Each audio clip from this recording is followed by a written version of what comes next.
It was 2:14 a.m. when Riley's phone lit up on her nightstand. She turned over sleepily, expecting it to be a harmless message from a friend or a meme in her group chat. But what she saw made her heart stop.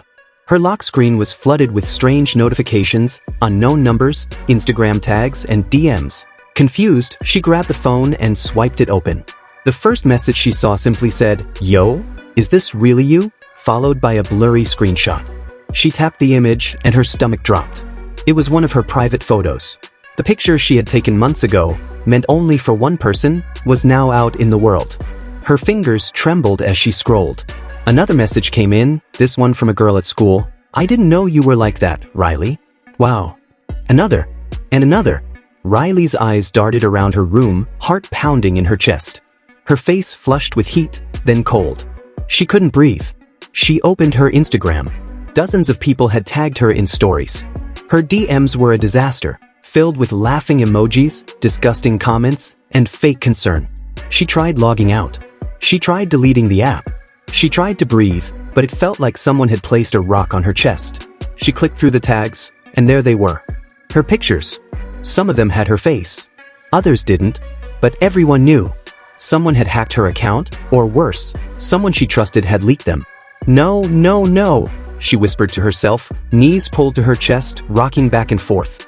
Tears welled up in her eyes, but she was too stunned to cry. Who would do this? Her mind flashed back to late-night conversations. To the boy she once talked to, the one she had liked, trusted. The one who had promised he'd never show anyone. Her stomach twisted. She texted him. "Did you?" No reply. She called. Straight to voicemail. Her head was spinning. She had no idea who else had those photos, or how far they had spread, or what would happen when she showed up at school in the morning. Riley stayed awake the rest of the night, eyes wide open, watching the phone, watching the horror unfold like a nightmare she couldn't stop. By the time the sun came up, Riley hadn't eaten. She hadn't moved, just sat there, frozen. But school was waiting, and pretending was the only choice she had left. She walked into school like nothing had happened, her hoodie pulled over her head, eyes glued to the floor. But she felt them. The stares. The laughter. The silence that somehow felt louder than any scream. Locker doors slammed louder. Whispers followed her like shadows. A group of girls passed her by, giggling. One turned back, whispering something, and they all laughed harder. She wanted to disappear. Then, during lunch, she sat alone. Her tray untouched. Head down. Hoping no one would notice her. But someone did. A girl from her history class walked over and sat beside her quietly. Everyone else had stopped talking. She leaned in close and whispered, "Everyone's seen it, Riley." And that's when it hit her. Her world was no longer hers. It belonged to everyone else now. And she had no idea how to get it back. By the time Riley got home from school, she felt like she had lived through 100 years. Every hallway she walked felt like a trap. Every glance, every giggle, every whisper behind her back burned into her skin. It wasn't just humiliation, it was something deeper. Like the air around her had changed. Like she didn't belong anymore. She ran straight upstairs the moment she got home, ignoring the sound of Kandi calling from the kitchen. She locked her bedroom door and collapsed on the floor, clutching her phone like it was a bomb about to explode. And in a way it was. Her phone kept buzzing, but she didn't have the courage to look anymore. People were screen recording her stories, sharing them in group chats, tagging her in comments that made her want to throw up. One boy had even posted a poll asking, "Would you still date Riley after seeing those pics?" with laughing emojis. She felt sick, dirty, broken. But the worst part wasn't what people were saying. It was that the person she trusted most still didn't know. Kandi, her mom. Riley had always been close with her. They fought sometimes, sure, but Kandi always had her back. Boys. Riley knew that. But this was different. This wasn't a bad grade or a missed curfew. This was something that would make Kandi look at her differently. Something that could ruin their relationship forever. So she kept quiet. For now. She turned her phone off. Then on. Then off again. She stared at the blank screen like it held the answer to what she should do. And then the door creaked. "Riley." Kandi's voice came soft, careful. Riley jumped up, wiping her face and trying to sound normal. "Yeah. You okay, baby?" "I'm fine. Just tired." There was silence. "I made your favorite for dinner. Come down when you're ready." Riley didn't answer. She waited until Kandi's footsteps faded down the hallway. Then she crawled back into bed, pulling the covers over her head like she could hide from the entire world. But she couldn't. Later that night, she opened her phone again. This time, she went straight to the account that had first posted the pictures. It had thousands of followers now. People were following just to see the drama unfold. Her photos were still there. Blurred. Cropped. But clearly she is. She reported the account. And again. Then, out of nowhere, a message popped up. It was from an anonymous user. It said, "If you don't want more of your stuff posted, meet me. Alone. Tonight." Riley's hands went ice cold. Her heart started pounding. What was this? A joke? A threat? She stared at the message for a long time. Then she did something she never thought she'd do. She replied. Where? She didn't know what she was walking into. But she was desperate. More desperate than she'd ever been. She couldn't take one more day of this. And as she snuck out of her house that night, hoodie on, heart in her throat, she had no idea that someone was about to betray her all over again. Riley stood in the shadows behind the gas station on Maple Street. Her hoodie was pulled tight over her head, and her hands were shoved deep into her pockets, trembling. The message said to come alone, and she had. But every part of her body screamed that this was a mistake. She kept checking her phone. The same anonymous account had sent a location pin and one line. Don't be late. No name. No reason. No explanation. Riley looked around nervously. Street lights flickered above her, and every sound, a car in the distance, a rustle of leaves, made her jump. She wasn't built for this. She wasn't someone who met strangers in the dark. But her fear of more pictures leaking was stronger than her fear of standing there alone. Finally, she saw someone. A figure walked slowly toward her from the opposite side of the lot.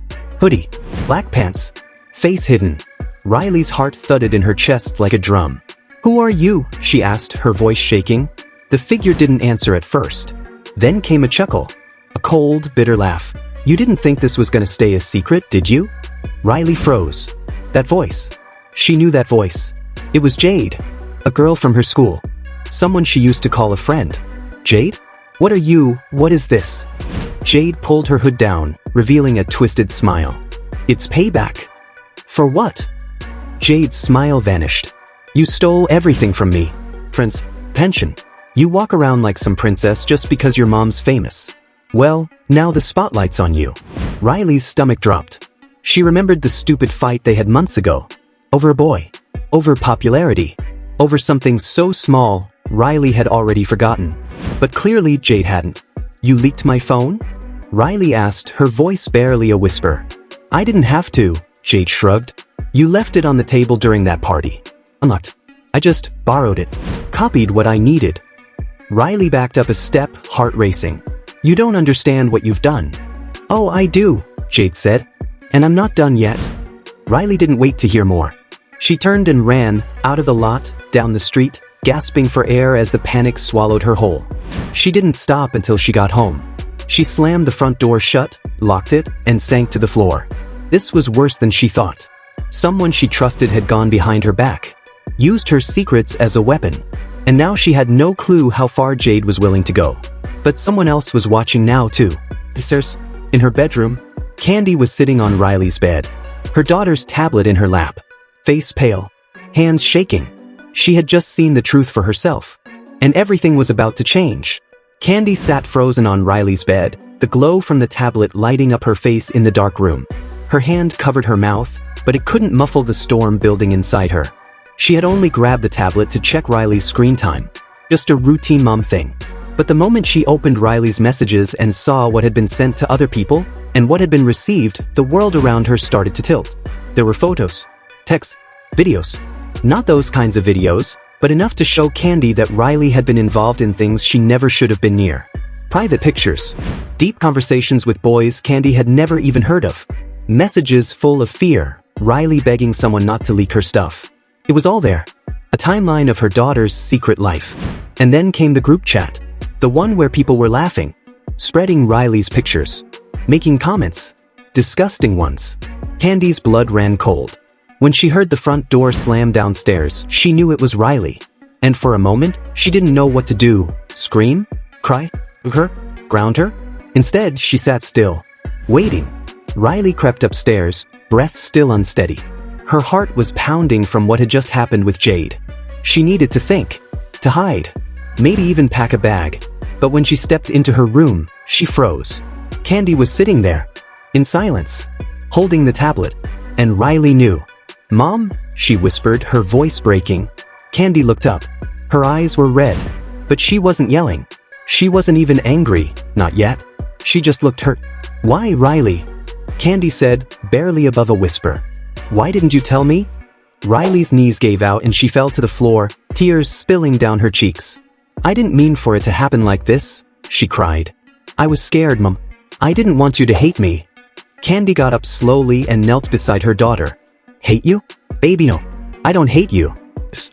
I don't understand how we got here." Riley shook her head. "It was stupid. I took some pictures. I thought it was harmless. But then Jade, she took my phone. She leaked stuff. She's doing this to ruin me."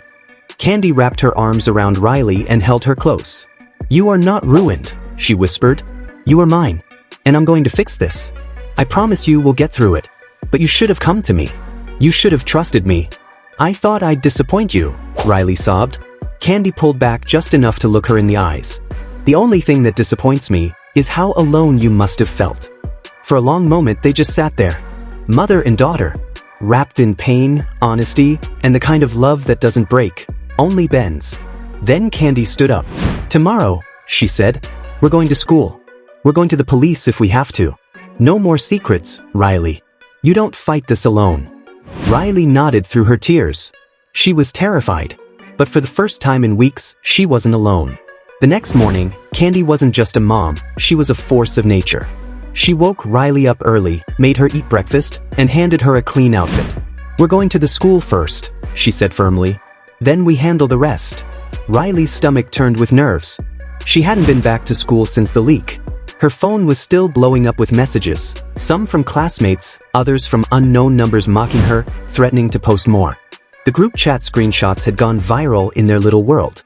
And everyone had picked a side. Walking through those halls felt like walking into a war zone. Heads turned. Whispers started. But Kandi walked with her head held high, gripping Riley's hand tightly. In the principal's office, Kandi didn't wait for pleasantries. She pulled out a printed folder with screenshots, dates, names. My daughter was violated. Her phone was stolen, her privacy shattered, and now she's being harassed daily. And we know exactly who did it. The principal fumbled to respond, clearly surprised by Kandi's calm but fiery tone. "Mrs. Burruss, we take these things seriously." "No, you don't," Kandi cut in. "Because if you did, that girl, Jade, would have been suspended the moment this happened. Instead, Riley's the one hiding at home, scared. Tell me how that's fair." "We'll launch a full investigation." Kandi leaned forward. "You have 24 hours to act. Or I'll bring the press, my lawyers, and anyone else I need to protect my daughter." The room went silent. By noon, Jade was pulled from class. By evening, the school board had issued a statement about cyberbullying and harassment. And by night, Kandi had already set up a meeting with an attorney and a digital privacy expert.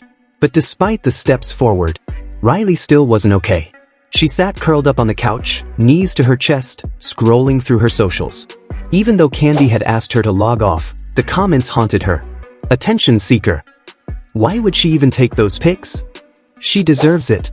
Riley threw her phone across the room and burst into tears.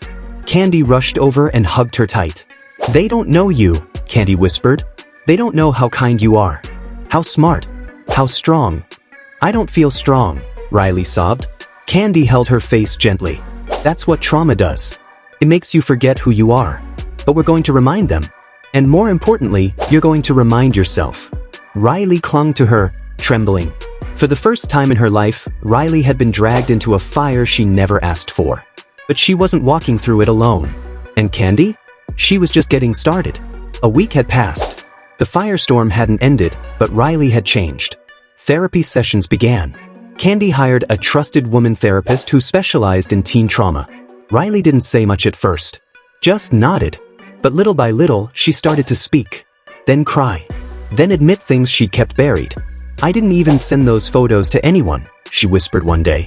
"I took them for me, to feel good about myself. And now the whole world has made it ugly." The therapist leaned in softly. "That's not on you. That's on whoever took them and shared them. Your body, your phone, your boundaries, you get to own those." Riley blinked fast to hold back more tears. For the first time, someone said the words she needed. Meanwhile, Kandi didn't stop moving. She met with lawyers, filed reports, and even reached out to a digital forensics team.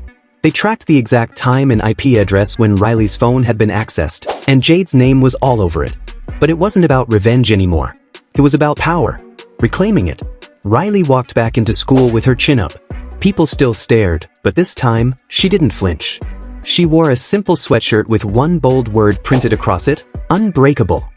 And then came the confrontation. Jade was standing by her locker with her friends, laughing like nothing had happened. Riley walked right up to her. The hallway got quiet. "I know what you did," Riley said calmly. "I know you took my phone. I know you sent my photos around. But you don't win." Jade smirked. "Prove it." "I already did," Riley replied. "There's an investigation. A lawyer. They'll talk to your parents soon. But I'm not here to fight you, Jade. I'm here to tell you I forgive you." Jade's face changed. The cocky grin dropped. "I forgive you, not because what you did was okay, but because I'm done letting you live in my head." And just like that, Riley walked away. Power. It didn't come from screaming. It came from knowing who you were, and not letting anyone take that away again. That night, Kandi and Riley sat on the porch, watching the sunset. "You okay, baby?" Kandi asked gently. "I think I will be," Riley replied. "I still feel broken sometimes, but I also feel braver than I've ever been." Kandi smiled and kissed her forehead. "You are brave. And nothing will ever make me stop fighting for you." Riley looked up at the sky, peaceful. She had walked through shame, fear, violation, and came out stronger. The girl whose phone was leaked? She wasn't just a victim anymore. She was a survivor, a fighter, a young woman who knew her worth.